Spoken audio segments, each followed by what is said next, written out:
নমস্কার বন্ধুরা, সবাই কেমন আছো? আশা করি সবাই খুব ভালো আছো। বড়দের জানাই আমার সশ্রদ্ধ প্রণাম, ছোটদের জন্য রইল অনেকটা আদর, ভালোবাসা আর আশীর্বাদ। চলে এলাম কাকলির ক্যানভাসের একটি নতুন পর্বে।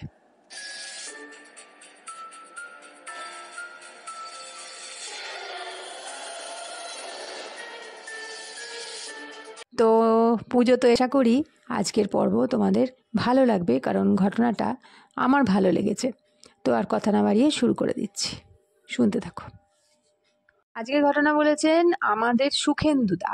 সুখেন্দুদা যে ঘটনাটা বলেছেন, সেই ঘটনাটা ওই পরিস্থিতিতে সাংঘাতিক ভয়ঙ্কর একটি ঘটনা, এবং এই ঘটনাটা হয়তো কোথাও যেন অন্য একটা ঘটনাকে মনে করিয়ে দেয়।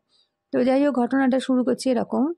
সুখেন্দুদা প্রত্যেক সপ্তাহে রবিবার দেশে যেতেন, কারণ এই ঘটনাটা আজ থেকে বহু বছর আগেকার। সুখেন্দুদার দেশ ছিল বহরমপুরে। উনি কলকাতায় কাজ করতেন, একটি ঘর ভাড়া করে থাকতেন। শনিবার হাফ ডিউটি করে তিনি বেরিয়ে পড়তেন দেশের উদ্দেশ্যে, আর লালগোলাতে করে তিনি রওনা দিতেন এবং পরের দিন পৌঁছাতেন। রবিবার দিন ওখানে থাকতেন আর সোমবার দিন সকালবেলায় আবার ট্রেনে করে এখানে চলে আসতেন। এই ছিল তার প্রতি সপ্তাহের নিয়ম। তো দেশের বাড়িতে থাকতো তার মা, দুই ভাই, ভাইয়ের বউ। পাড়ার প্রতি বাড়ি তিনি রবিবার দিন সারাদিন ঘুরতেন, কারণ সুখেন্দুদা পাড়ার প্রতিটা বাড়িতে ছিলেন খুবই একজন প্রিয় লোক। প্রত্যেক বাড়িতে গিয়েই ও দিদিমা কেমন আছো, ও মাসিমা কেমন আছো, এরকম যেমন হয় না, পাড়ার প্রতি ঘরে ঘরে তিনি যেতেন। এবং তিনি চাকরি পাবার আগে বেশ কিছু বাড়িতে টিউশনিও করতেন। তার জন্য সেই সব স্টুডেন্টের বাড়িতেও তার একটা আলাদা কদর ছিল, আর প্রতিটা বাড়ির সুখ দুঃখের সঙ্গে তিনি ওতপ্রোতভাবে জড়িত ছিলেন। তো এইরকমই একদিন তিনি রাত্রিরে ট্রেনে করে রাত্রির 2-2:30 নাগাদ তিনি পৌঁছেছেন। উনি বলছেন সময়টা ঠিক মনে নেই, তবে বেশিরভাগ ক্ষেত্রেই তিনি রাতের ট্রেনে যেতেন এবং সেই রাতেই তিনি স্টেশনে পৌঁছতেন। তাদের গ্রাম যেটা ছিল সেটা ছিল অনেকটা দূরে, আর সেখানের সঙ্গে স্টেশনের যে রাস্তাটা, তিনি সাইকেলে করেই যাতায়াত করতেন, সাইকেল না পেলে তিনি হেঁটেই যাতায়াত করতেন। এখন যেমন একটুখানি হাঁটা বলতে যেন মনে হয় অনেকটা হাঁটা, ওনাদের কাছে গ্রামকে গ্রাম, রাস্তাকে রাস্তা তারা হেঁটেই পার হয়ে যেতেন।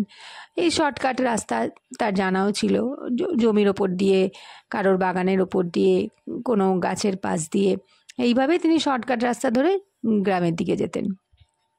তো এইরকমই একদিন তিনি রাত্রিরে স্টেশনে নেমেছেন এবং ট্রেনটা একটু লেট করেছিল, তার জন্য তার পৌঁছতে একটু দেরি হয়েছিল, কিন্তু তাও রাত্রিরই ছিল। তো যথারীতি স্টেশন ছিল শুনশান ফাঁকা। তো তিনি হাঁটছেন, আর সেই সময়তে খুব শিয়াল ডাকতো। কোথাও বনের ভেতর থেকে শিয়াল ডাকতো, কখনো বা হায়নার হাসির আওয়াজ পাওয়া যেত। মানে এখনকার এই 2024 সালে দাঁড়িয়ে সেই পরিস্থিতিটা সত্যিই একটা সাংঘাতিক ভয়ঙ্কর পরিস্থিতি, যে কোনো লোক ভয় পেয়ে যেতে পারে। কিন্তু উনি ভয় পেতেন না, কারণ উনি ওখানকারই মানুষ, এবং ওখানের ওই রকম একটা পরিবেশের সঙ্গে, মানে রাতের পরিবেশের সঙ্গে উনি খুব ভালো রকম পরিচিত ছিলেন। সেই জন্য ওটাতে তার কোনো ভয় লাগতো না। তো এইরকমই তিনি হাঁটছেন, সামনে অবধি, কিছুটা দূর অবধি দেখা যাচ্ছে।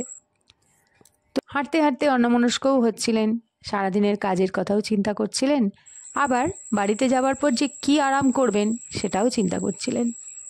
হাঁটতে হাঁটতে হাঁটতে হাঁটতে অনেক দূর গেছেন, সেখানে গিয়ে একটা মাঠ পড়েছে, এবং সেই মাঠের পাশে যে আল আছে, আল দেওয়া হয়, সেই আলের ওপর দিয়ে দিয়ে তিনি হাঁটছেন। এবার বেশ কিছুটা দূর গেছেন, সামনে দেখলেন একটা শাড়ি পরে, সবুজ শাড়ি, ওনার বর্ণনায় মনে হচ্ছিল শাড়িটা সবুজ শাড়ি, 8 পৌড়ে করে একজন রোগা মহিলা সামনে সামনে যাচ্ছে, হাতে একটি লাঠি নিয়ে। তো যেহেতু তিনি ওই গ্রামের সবাইকেই চেনেন, কিন্তু যিনি যাচ্ছেন তার হাঁটাটা খুব পরিচিত, কিন্তু ওনাকে চিনতে পারছেন কিনা সেটা সুখেন্দুদা বলছে আমি বুঝতে পারছি না, কারণ মুখটা দেখিনি, আবঝা আলোয় দেখা যাচ্ছে। তো বেশ কিছু দূর যাওয়ার পর আলটা শেষ হয়েছে, ওই মহিলাও আল থেকে নেমে এগিয়ে যাচ্ছেন, আর সুখেন্দুদাও নেমেছে।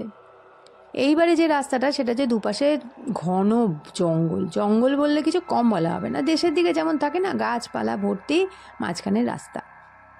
তো সেই রাস্তার বরাবর ওই মহিলা চলেছেন। এবারে উনি একটু ভালো করে, সুখেন্দুদা একটু ভালো করে দেখলেন যে আচ্ছা এটা কি কোনো অন্য গ্রামের লোক নাকি আমাদের গ্রামের লোক, একটু ভালো করে লক্ষ্য করে। তো সেই মুহূর্তে তিনি বুঝতে পারলেন যে ওটা তাদের পাড়ার ছবির মা।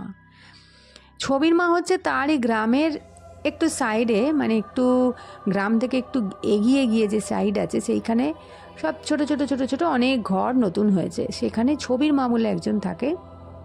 সেই ছবির মায়ের ছবি হচ্ছে একটি মেয়ে এবং তার একটি ছেলেও আছে। সে কোথায় কোন ইট ভাটায় কাজ করে, মাঝে মাঝে আসা যাওয়া করে, কিন্তু মেনলি ছবির মা আর ছবির বাবা ছবিই থাকে বাড়িতে।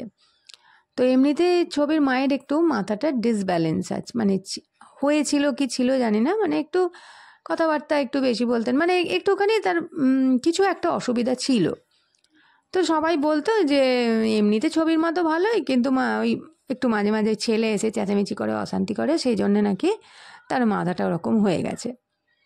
তো ওই তার বৈশিষ্ট্য ছিল তিনি ঘর থেকে বেরিয়ে মাঝে মাঝেই কোথায় চলে যেতেন, আবার তাকে মাঝ রাস্তা থেকে ধরে আনা হতো বা কোথাও বসে থাকতো, এরকম করতো। তো ওনার হাঁটার যে স্টাইলটা সেটা হচ্ছে উনি ছবির মায়েরই মতো, ওরমই রোগা রোগা মাথায় চাপা দেয়া। তো তখন উনি ভাবলেন যে, মানে সুখেন্দুদা মনে করছেন এই রে নিশ্চয়ই ছবির মা কালকে বেরিয়ে গেছে, মাথাটা আবার হয়তো কিছু গণ্ডগোল হয়েছে, উনি হয়তো রাস্তায় বেরিয়ে পড়েছেন। তো যাই হোক, ওনাকে যেভাবেই হোক বাড়িতে নিয়ে গিয়ে বুঝিয়ে বাঁচিয়ে নিয়ে যেতে হবে, কারণ এটা সবাই জানে ওনাকে মাঝে মাঝেই পাওয়া যেত না, ছবির মাকে। তো উনিও জোরে জোরে পা হাঁটছেন, মানে পাটা চালাচ্ছেন সুখেন্দুদা ওনাকে ধরবেন বলে। এবার যখন তিনি অত্যন্ত স্পিডে পাটা চালিয়ে, মানে জোরে জোরে হেঁটে তিনি যখন তাকিয়ে সামনে দেখছেন, তখন দেখছেন ছবির মা ওখান থেকে ঘুরে ডান দিকে একটা গাছের পাশ দিয়ে দিয়ে হেঁটে যাচ্ছে। তো তখন তিনি ওই ওনার পেছন পেছন ওই ছবির মাকে ধরবে বলে ওই সোজা রাস্তায় না গিয়ে, মানে ওর বাড়ির দিকে রাস্তায় না গিয়ে উনি ডান দিকে গাছের পাশে ঢুকে পড়েছেন। বেশ কিছু দূর যাওয়ার পর দেখলেন ছবির মা একটা জায়গায় গিয়ে একটা উঁচু ঢিপি মতো সেখানে বসে পড়ল।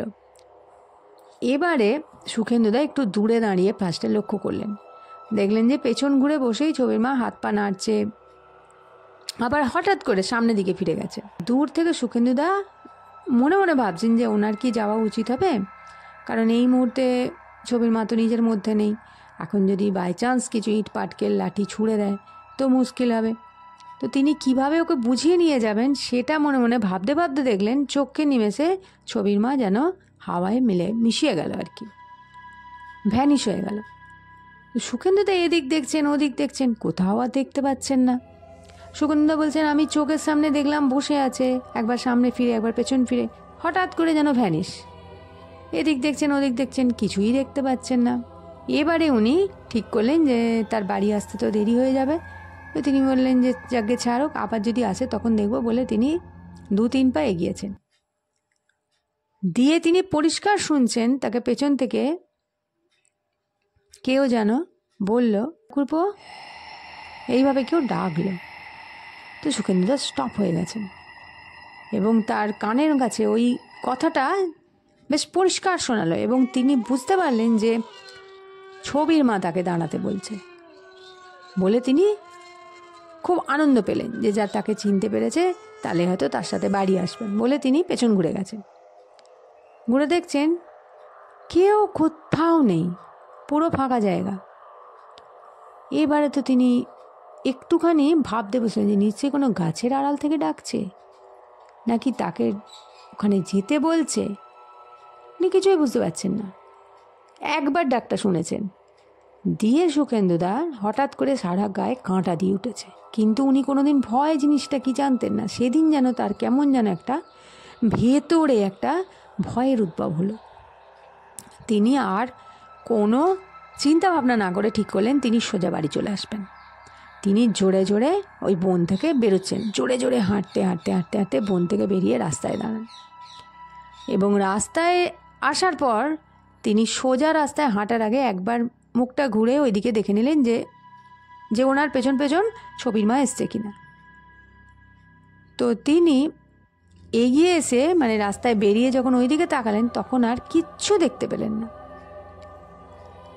তো তিনি আর কোনো দিকে না তাকিয়ে সোজা একদম গটগট করে রাস্তায় হাঁটতে শুরু করলেন এবং তিনি যত জোরে হাঁটছেন তত তার মনে হচ্ছে তার পেছু পেছু কেউ আসছে। আর আরও তিনি একবার শুনতে পেলেন কেউ ডাকলো তাকে, ঠাকুরপো। তো তিনি আর পেছন ঘুরে না তাকিয়ে সোজা বাড়ি চলে এলেন। এবং ভোরবেলা তখন সবে আলো ফুটে গেছে, তিনি বাড়িতে ঢুকলেন। যথারীতি তার দাদা বৌদিরা সবাই জানতোই যে রবিবার দিন তিনি যাবেন। তো তিনি গিয়ে একটু বিশ্রাম নিলেন, নিয়ে হাত পা যেমন ধুয়ে জামা কাপড় ছেড়ে বসলেন। তার মা এলো, তো সকালে সবাই খেতে বসেছে, চা খেতে বসেছে সব দাদা বৌদি। তো তিনি এমনি কথা বলতে বলতে হঠাৎই জিজ্ঞেস করলেন যে রে ছবির মা কেমন আছে রে? তখন ওর দাদা বললো যে ছবির মা ওই তো সেই যার একটুখানি মাথার ওদের পাড়ায় 3 জন ছবি ছিল।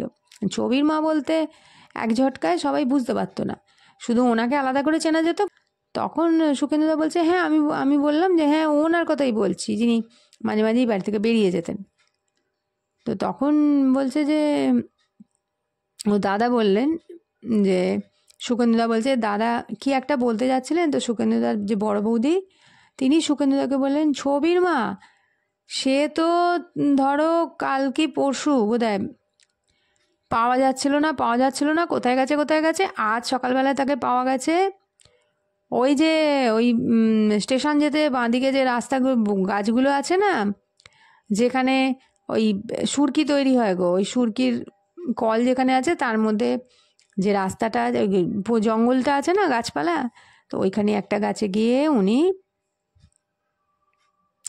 আত্মহনন করেছেন গরু বাঁধা দড়ি দিয়ে। তো সকালবেলাতেই তো সব ব্যবস্থা হলো, বার করা হলো। তারপরে ডিটেলস আরও বর্ণনা দিল, কিন্তু সুখেন্দুদা বলছে ওনার কানে আর কিচ্ছু ঢুকছিল না। কারণ উনি যখন এসেছেন তখন তিনি পরিষ্কার তাকে দেখেওছেন এবং তার গলার স্বরও শুনেছেন। এবং তিনি যখন বাড়িতে সবাইকে ওই কথা বললেন, সবাই তখন বলল সন্ধ্যের পর থেকে আজকে স্টেশন থেকে প্রায় অনেক লোক এসছে এবং তারা প্রত্যেকেই ওই একই জিনিস বলেছে। তো সুখেন্দুদা তখন নিজের এক্সপেরিয়েন্সটা বাড়িতে সবাইকে বলল এবং এটাও শুনতে পেল যে এই ঘটনার এই অভিজ্ঞতা অনেকেরই হয়েছে। তো এই ছিল সুখেন্দুদার একটা ভয়ঙ্কর অভিজ্ঞতা এবং অবিশ্বাস্য অভিজ্ঞতা। সুখেন্দুদার জীবনে প্রথম একটা অশরীরী আবহাওয়া এবং অশরীরীর অস্তিত্ব টের পেয়েছিলেন। তো আজকের অভিজ্ঞতা তোমাদের আশা করি খুবই ভালো লাগবে। ভালো লাগলে একটা লাইক করে দিও, শেয়ার করো, কমেন্ট করো। চলে আসছি পরের দিনের কোনো ঘটনায়। তো বন্ধুরা, আজকের ঘটনা যদি ভালো লেগে থাকে অবশ্যই একটা লাইক করো, শেয়ার করো, কমেন্ট করো। আর তোমাদের যদি এরকম কোনো ঘটনার অভিজ্ঞতা হয়ে থাকে আমাকে অবশ্যই পাঠিয়ে দিও। পরের দিন আবার হাজির হয়ে যাচ্ছি নতুন কোনো ঘটনা নিয়ে। ততক্ষণের জন্য সবাই খুব ভালো থাকো, আনন্দ থাকো। আমার সমস্ত ভিউয়ার্সদের জানাই অন্তর থেকে অজস্র ধন্যবাদ। এবারে বলবো তাদের কথা যারা আমাকে আগের পর্বে কমেন্ট করেছো। তারা হলেন মায়া সরকার, ফান্টুস এবং নবনীতা হাজরা। এছাড়াও আগের একটি ভিডিওতে কমেন্ট করেছো রেশমি সুলতানা। তোমাদেরও অন্তর থেকে অজস্র ধন্যবাদ এবং ভালোবাসা জানাই।